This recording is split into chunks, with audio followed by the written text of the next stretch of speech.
Hey guys, this is Goku, and on this channel we talk about poker and ideas that can improve your life. So if you're interested in that, go ahead and click the subscribe button because I'll be honored to have you here. In this video, we're reviewing a hand that happened on 888 Poker in the, early to mid stage of the tournament. The blinds are 500 and 1000 with 125 ante. And our hero sits on a stack of just 44 big blinds. But we can see most players here are around this stack depth. There's just one guy at 86 and one on 72. The starting stack for this tournament was 50k, so we're slightly below that. And we are in the hijack with 9 queen suited. Let's see what happens.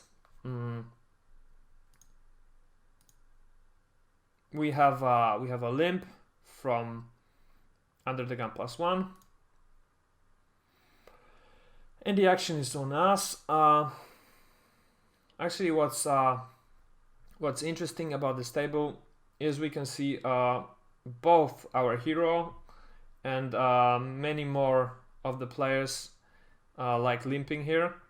So this is a kind of limpy table, and when the table dynamics allow for limping, I like to take advantage of that, and for sure limp hands like 2 guppers, as strong as 9 queen suited. But of course I'd be also fine with occasionally raising this to like 3.5 big blind.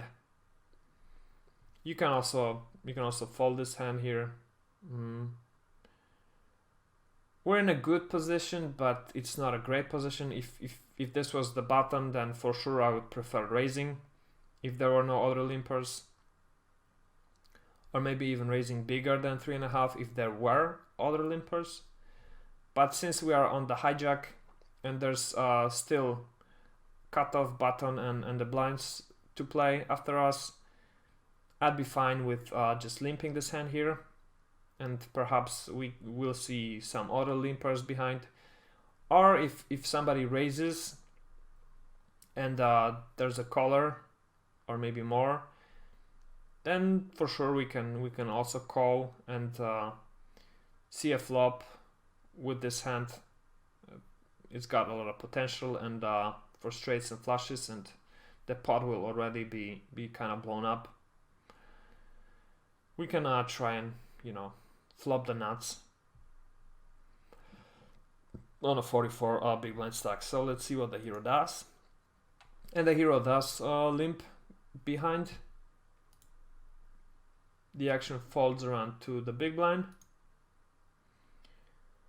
who raises to 4.5 to almost 4.5 big blind.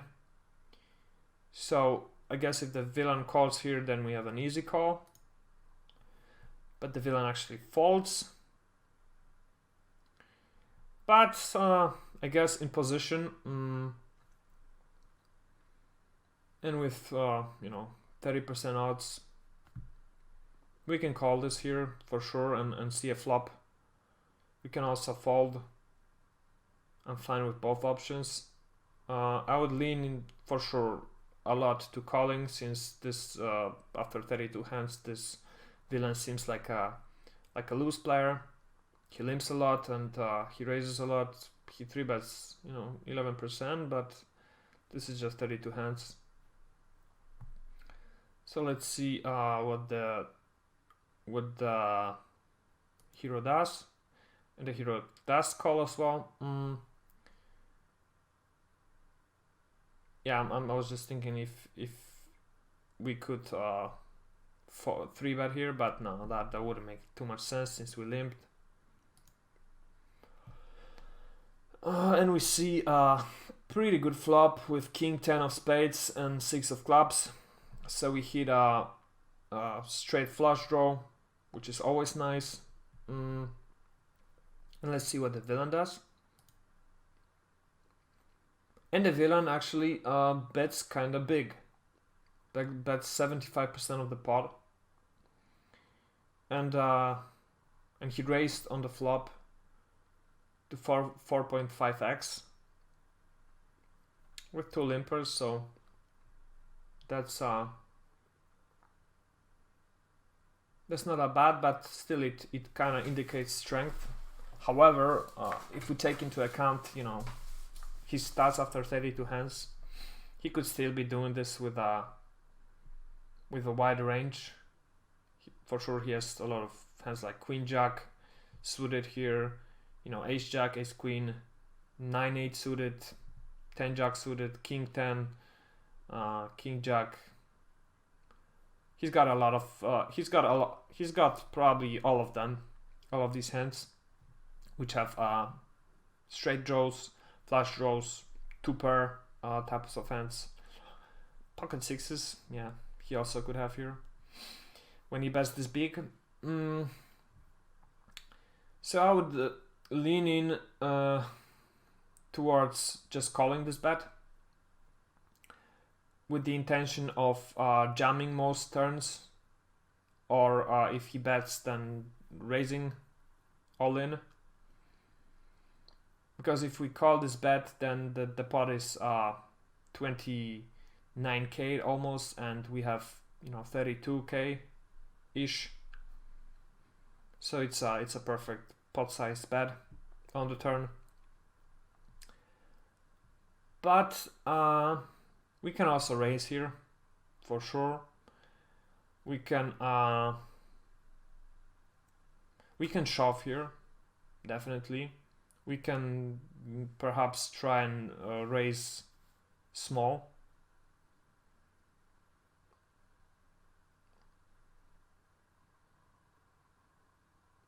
Like just min raise it. I don't really often do that, but I guess in a spot like that, it makes sense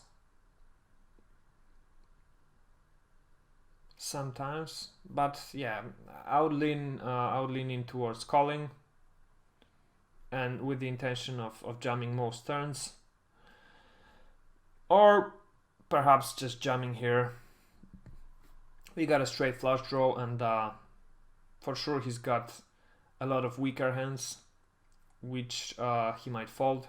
He might even fold some kings here if he raises with a hand like King 8 suited on the pre-flop, and he could, given his stats, be doing that. So if we want to maximize our fold equity, I would be shoving here. But for most part, I would like to call. Let's see what the hero does, and the hero does decide to jam. So as you can see, we're offering the villain 34% pot odds. So we would expect him to for sure fold 1 pair type of hands like 10s or 6s, and perhaps weaker kings. Hands like Queen Jack with that spade, we would also expect him to fold, betting like this. Yeah, so this is basically, you know, maximizing our fold equity and making him probably fold more than he should.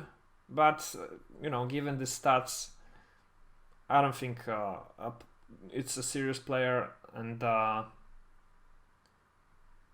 he's probably calling this with a much wider range than we would assume.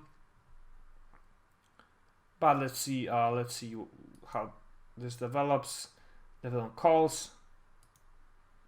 The turn is an ace, and the river is another ace, so we completely miss our straight flush draw, and we don't hit anything, so it's probably bad. Let's see what the villain has. And the villain actually has 10-9 suited, so a hand we would hope he's folding on our flop shove. but as we can see, this type of player will, often stick around with a hand like this, second pair. So yeah, we lose a 92 big blind spot. We also get eliminated, but I think the hero played the hand quite well. If we checked on if we just called on the flop and on the river he checks to us, we're for sure shoving on the ace. If he bets, if he puts us all in, I don't think we're calling. But yeah, what do you guys think about this hand? How would you have played it? Let me know in the comments below, and if you enjoyed this video, please leave a like below, subscribe to see more videos like this in the future, and thanks for watching. I will see you in the next one. Bye.